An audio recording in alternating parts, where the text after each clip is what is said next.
J-E-L-L-O. The Jell-O program starring Jack Benny with Mary Livingston, Phil Harris, Dennis Day, and yours truly, Don Wilson. The orchestra opens the program with On the Road to Pismo Beach.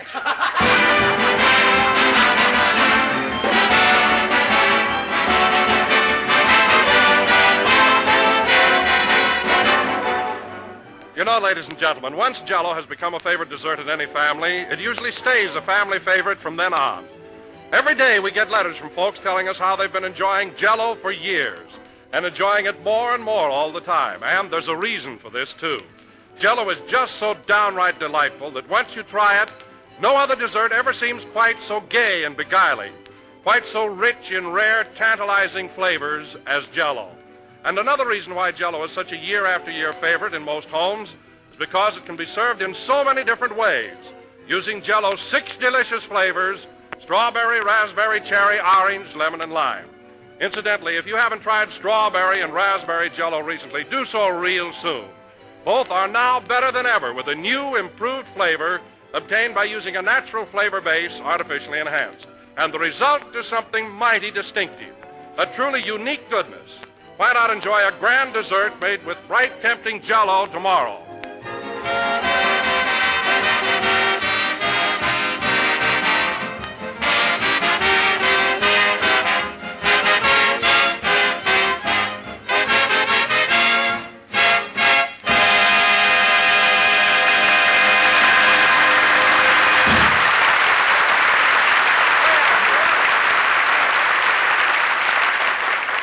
That was On the Road to Pismo Beach, played by the orchestra. And now, ladies and gentlemen, I would like to announce that last Monday, a great and well-deserved honor was bestowed upon our illustrious master of ceremonies. Oh, Don, do you have to tell everything? For many years now, the outstanding stars of Hollywood have been selected to inscribe their footprints in the forecourt of Grauman's Chinese Theater as a tribute to their supreme artistry. Don, please, I'm so flustered. So without further ado, I bring you the latest celebrity to achieve this great distinction, Jack Benny.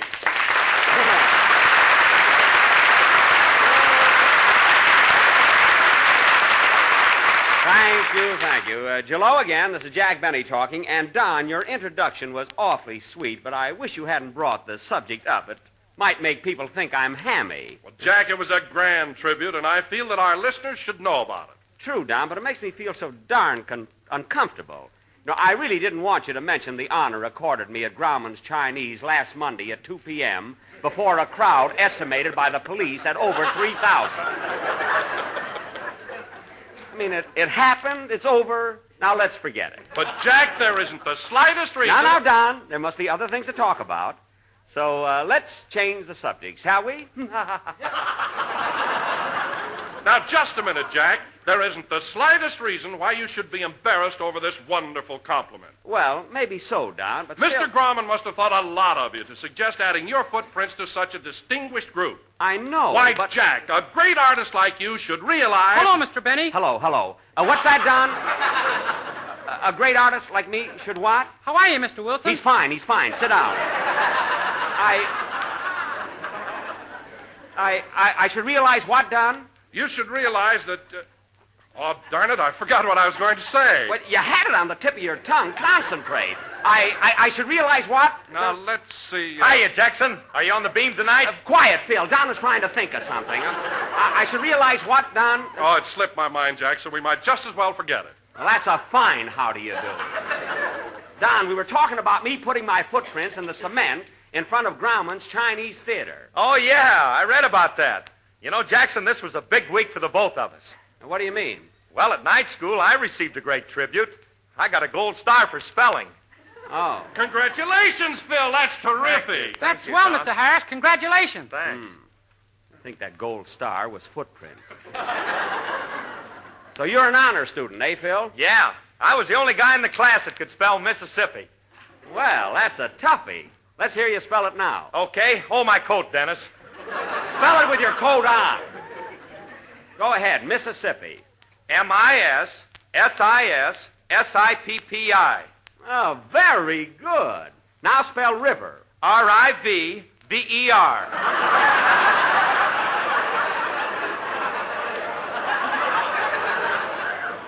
I knew it.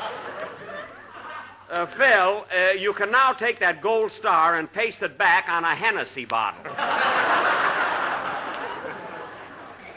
No kidding, you ought to quit. Oh, hello, Mary. Hello, Jack. What are you talking about? Oh, nothing in particular. We're just fooling around. What's the matter? Didn't your writers prepare anything this week either? You mean mink and schmink? No, they said they needed a vacation, so they went to Catalina Island to write the program. Did they send you any material? No, but this morning I got a wire from them. It said, have just pinned script on Seagull. Watch for it.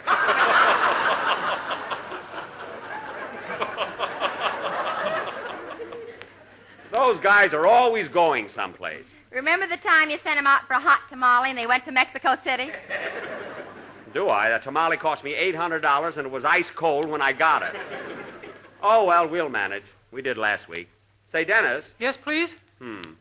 How about a song? Okay. Say, Miss Livingston, did you hear about Mr. Benny at Grauman's Chinese Theater? Hear about it. I was there. All right, Dennis, let's have your song. Talk about laugh. Who's talking about laughs? Sing, Dennis. What happened, Mary? Well...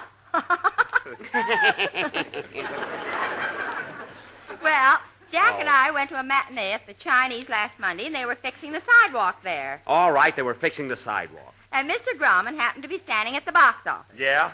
So Jack went up to him and said, Mr. Grauman, as long as you've got all this wet cement here, how about paying a tribute to my supreme artistry? Now, wait a minute. So Mr. Grauman said, what do you mean? And Jack said, make with the footprints. He said that to me. Go ahead and sing, Dennis. Wait a minute now, Jackson. We want to hear this. Oh. Yeah, what happened, Mary? Well, So without waiting for an answer, Jack jumped into the wet cement and disappeared.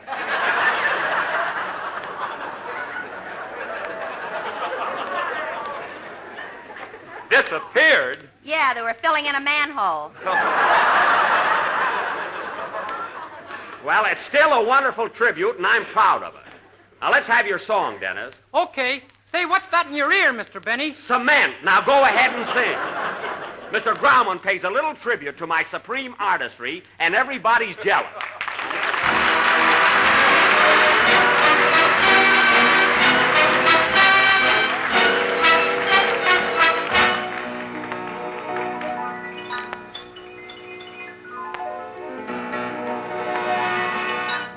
And when I hear you call so softly to me, I don't hear a call at all. I hear a rhapsody. And when your sparkling eyes are smiling at me, then soft through the starlit skies I hear a rhapsody. My days are so blue when you're away. My heart longs for you, so won't you stay? My darling, hold me tight and whisper to me.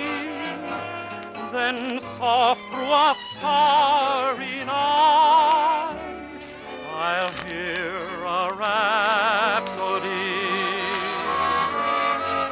My days are so blue when you're away.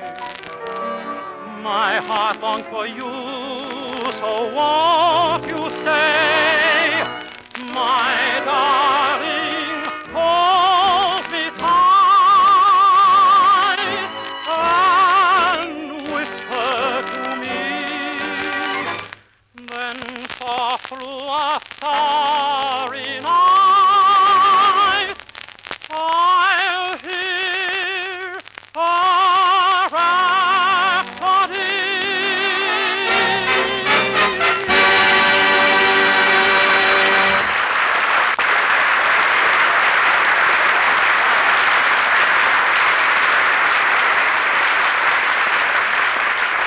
That was I Hear a Rhapsody, sung by Dennis Day.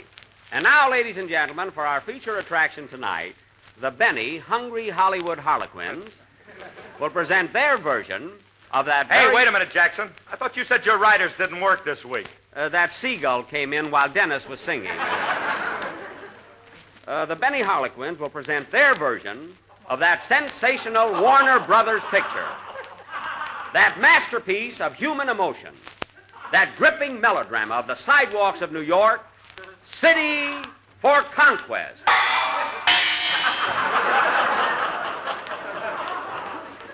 Thank you, Warner Brothers.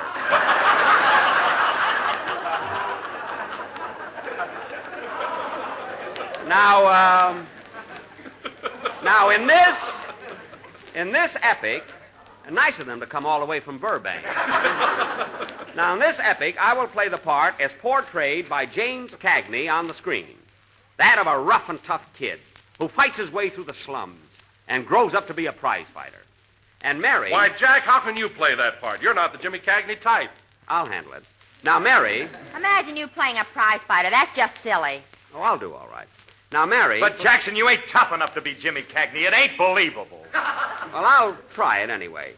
Now, Mary... Mr. Harris is right. You're not tough enough. Oh, yeah? Put 'em up, Dave! Put up your dukes! I'll show you who's not tough enough. Oh, Jack, calm down. Why pick on Dennis? Well, you know how excitable I am. I guess I lost my head. Sorry, kid. Can I put my dukes down now? Yeah.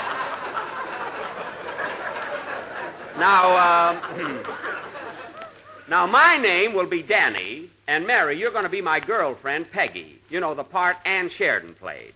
And you're madly in love with me. Why can't I play Carol Lombard's part? She wasn't in the picture. That's what I mean. Mary, you're either going to be madly in love with me or infatuated with the May Company. Now, Phil, you're going to be Eddie, my kid brother, a frail, artistic sort of fellow whose only interests are his books and his great love of music. Yeah? Yeah, you're high-strung and delicate, Phil, and your forehead suggests deep intellect. Yeah?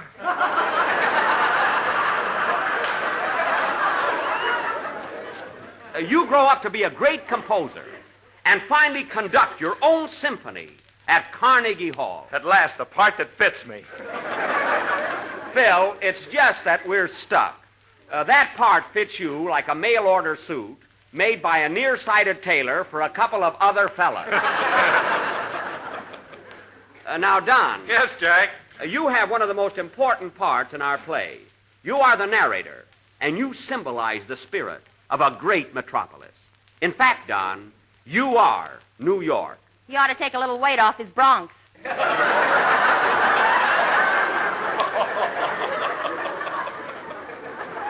You said it.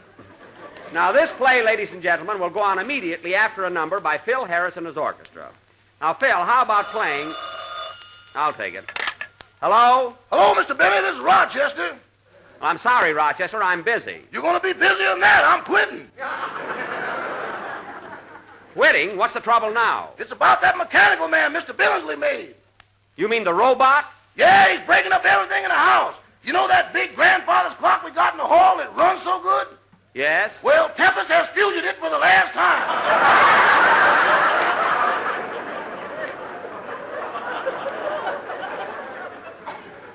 Oh, my goodness. That clock was very expensive. I tried to stop him, but he whammed me right on top of the head. On top of the head? Why, that robot is made of iron. Did he hurt you? I won't need collars no more.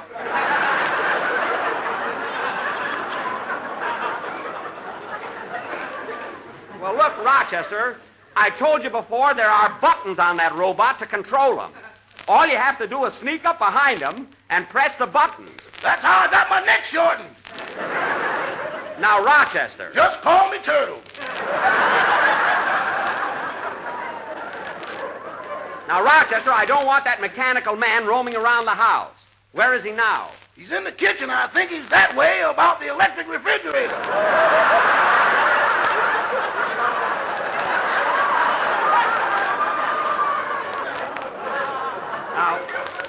Now, that's just silly. A robot has no emotions or feelings. He hasn't even got a personality. He has now. He's wearing your toupee.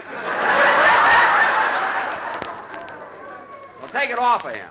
Now, Rochester, this is no time for joking. I'll be home right after the program. Meanwhile, tell Mr. Billingsley to keep that robot in his own room. Okay. What was that? My neck just came out. So long, boy. So long. Play, Phil. I wish Mr. Billingsley would take a trip somewhere on his magic carpet.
That was You Walk By, played by Phil Harris and his Sunset and Vine Orchestra. Sunset meaning they are playing right here on Sunset Boulevard, and Vine meaning they are just clinging to their job. And now, ladies and gentlemen, for our sensational melodrama, City for Conquest, Curtain, Music.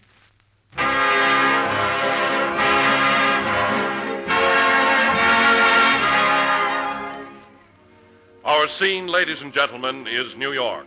New York, the greatest metropolis in the world. Millions of people gasping for life and air, fighting, biting, clawing away for a place in the sun. New York! Gee, that's wonderful. And now, we take you to the East Side.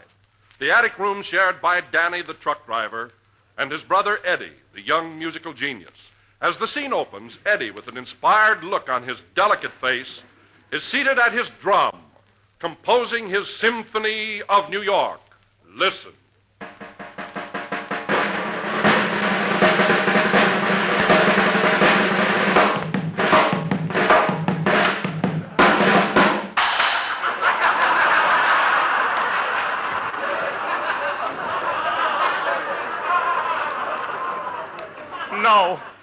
No, I still haven't got it. I don't feel that ending, but I can't give up. I must finish my symphony. I have a thought.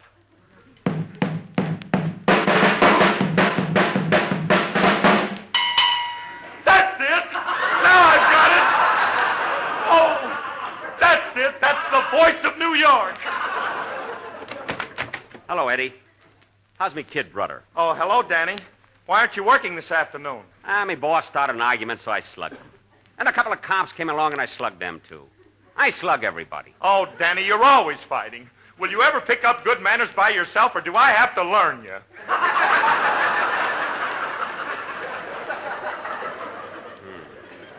It ain't no use, brother. I'm just naturally tough. How's your symphony coming along? Oh, I fear the masses will never like it. It's much too highbrow. Let me hear what you've done so far, will you, brother? Very well. I call my composition Manhattan, Allegory. Manhattan Allegory. Let's hear it, brother. All right. I'll start with the part you like, Danny. The part I call East River, with all its proud and passionate beauty, with all its shrieking jungle cries for life and sun. Gee. And I carry on the theme until I've told the complete story of New York, with its wealth and power and everlasting loveliness. Oh, boy. Oh, boy. Let's hear it, brother. Oh, that's beautiful. Beautiful. I can see it all. The Empire State Building. The tenements downtown with the laundry hanging out the window. Oh, boy. And there's Central Park in the moonlight. It's winter and the snow is falling. And there's the Winter Garden Gym. Holy smoke. Olson and Johnson are still there. Oh, Eddie, it's wonderful. It's wonderful.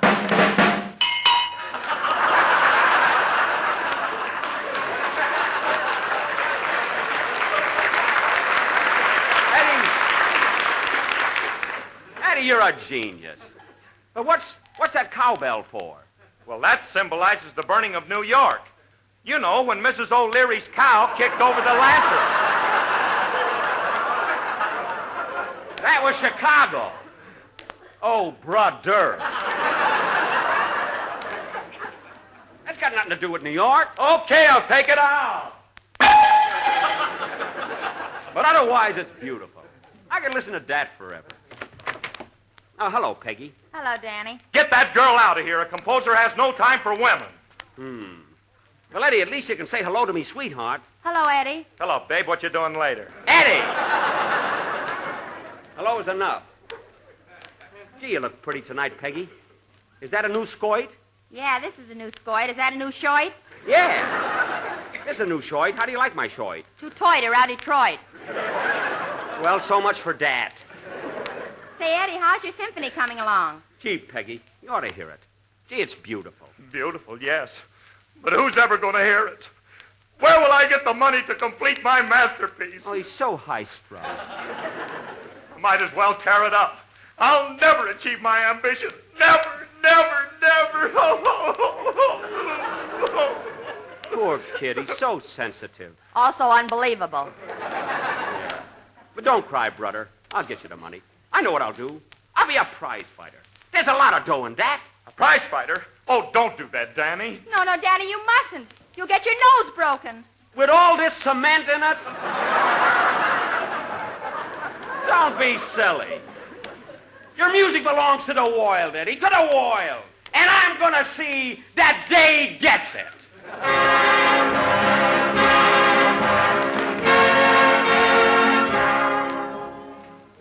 Months pass, and Danny the truck driver becomes Kid Sampson, the sensational newcomer to the ring. After an amazing series of knockouts, he is now the leading contender for the championship of the world. We now find Kid Sampson in the gymnasium, training for the big fight. 1, 2, 1, 2, 1, 2, 1, 2, 1, 2, 1, 2. How am I doing, Eddie? Oh, Danny, I wish you wouldn't fight. I'm doing it for you, brother. Hey, Lefty, you think I'm in good shape now? Yeah, but now listen, kid. This guy you're fighting tomorrow night is plenty tough. And you got to know how to handle him. Don't worry, I'll moiter him. Now, don't be too sure of yourself, kid. The champ's got a habit of leading with a saddle portrait, and he's liable to hit you in the side or raise his salary. But watch Oh, yeah. I'll remember that. And when you duck, he comes back with a little saddle porch. Watch out for that cat's a sorcerer. You know, he's liable to file you with a saddle porch disintegrate to the kidneys.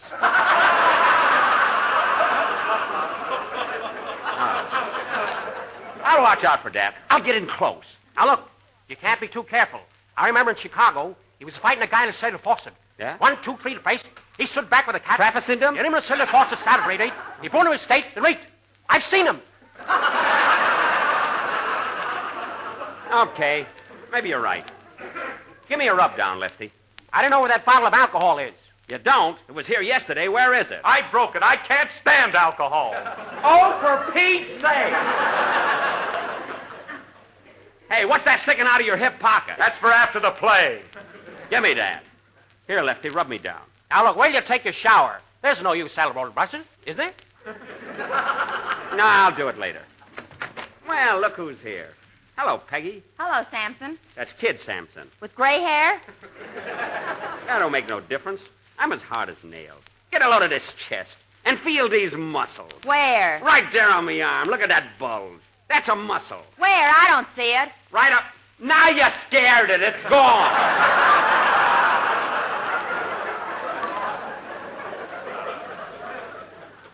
Well, I gotta leave you now, Peggy. I'm gonna get me rubbed down. Gee, Danny, you ought to get some new trunks. What's wrong with these I'm wearing?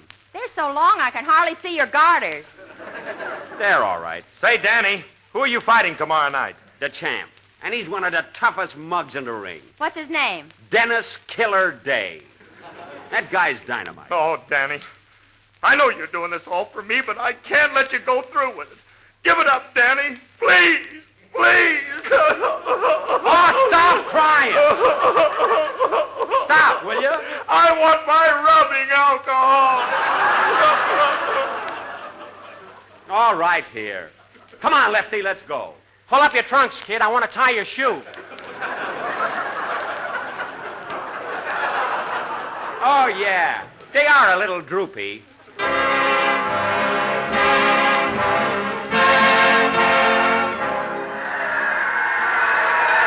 Good evening, ladies and gentlemen. This is Clem McNulty coming to you from the ringside of Madison Square Garden. We're about to witness the championship fight between Killer Day, holder of the title, and Kid Sampson, the contender. The killer is already in his corner, and here comes Kid Sampson, nervously pulling his trunks up. Whoops, he stumbles. He's up again. Darn, these trunks, they are too long. Get me suspenders, Lefty. Now, before the fight begins, we'll have a word from each of the contestants. First, Kid Sampson, the challenger. I'll moiter 'em. And now the champion, Killer Day. I'll get killed. Come on, let's get going. The referee has just given the boys their final instructions. They're standing in their own corners, nervously awaiting the bell. And there it is. The boys meet in the center of the ring, and Killer Day leads with a right to the jaw. Ooh. I'm sorry, Mr. Benny. Watch it, will you? I got me glasses on. Wait till I take 'em off. Kid Sampson removes his glasses. Ooh. And counters with a left to the referee. He can't see a thing without him. Oh, yeah? Where's that killer? I'll moiter him. Kid Sampson is staggering around, and Killer Day is moving in for a knockout blow. Ooh. The killer throws another one. Ooh. And another one. Ooh. And another one. Ooh. Ooh. Kid Sampson is down, and it looks like a knockout.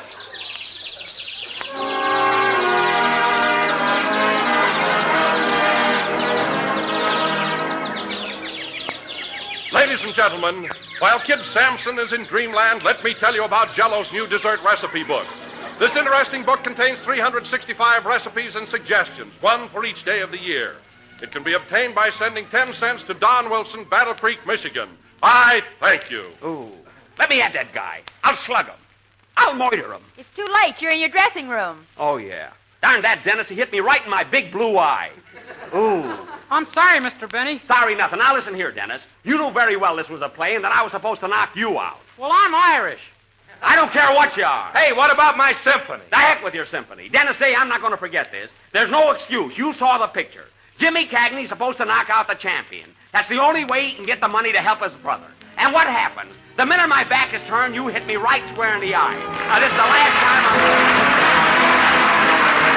During the past 40 years, ladies and gentlemen, Jell-O has become increasingly famous as the name of America's favorite gelatin dessert. And now, today, those big red letters are acquiring new fame on the Jell-O pudding package. Jell-O puddings, as you know, are the most recent members of the Jell-O family. Swell, ready-prepared puddings with the same high quality you've come to expect of every product that bears the name Jell-O. Jell-O puddings are available in 3 grand old pudding flavors, chocolate, vanilla, and butterscotch. And you'll find each one full of rich, creamy goodness, the last word in smooth, mellow delight. Jell-O puddings take only a few minutes to make, and they sell for the same low price as Jell-O. So tomorrow when you order Jell-O, order Jell-O puddings, too. And in buying both, look for those big red letters on the box. The name Jell-O is a trademark, the property of General Foods. And you make sure of getting the finest dessert enjoyment every time you ask for Jell-O, your password to pleasure. This is the last number of the 16th program in the current Jell-O series, and we'll be with you again next Sunday night at the same time. Ooh, how does my eye look, Mary? Let's go to Ciro's and get a steak for it. Okay, I'll take it out of Dennis's salary. Good night, folks.